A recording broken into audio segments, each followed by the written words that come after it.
This video will briefly explain how to evaluate Boolean formulas. This example could be part of a program. So we've got a Boolean is green and a Boolean is edible, a float price and an integer age. And this formula could be a condition in if or a condition in a while. So how would you evaluate this condition? So the first step is to decompose the formula into the smaller bits. So the small bits of this formula are the following. We have is green, then we've got price smaller than 10, is edible, and age smaller greater equal to 10. So these are the smallest parts of our formula. These parts can then be combined, or they are combined.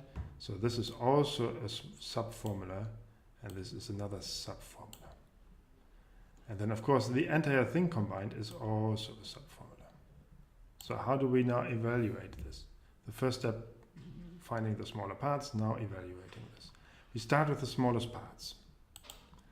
So the smallest part, here for example, we can start with is green. What is it? Is green is false. So we say it's false. Price smaller than 10, that's also false because price is actually 10.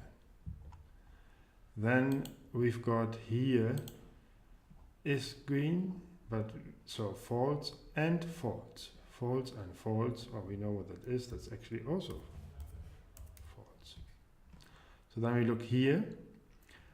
Is edible. Is edible was true. So we use a slightly different color and we say true. Age greater equal to 10. That's actually the case.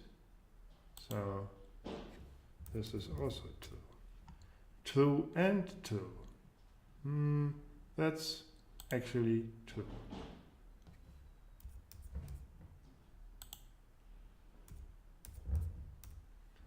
And then finally, these two combined, false or true, yeah, that's also true. Okay.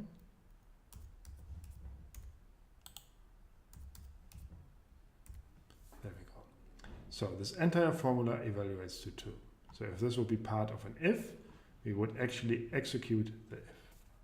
Sometimes if your program gets more complicated and your condition is a bit more complicated, evaluating these expressions is the only way to find out what's actually going on. Okay, so at this point you should stop thinking about vegetables and the age. You should thinking about evaluating the expressions and see what they actually say.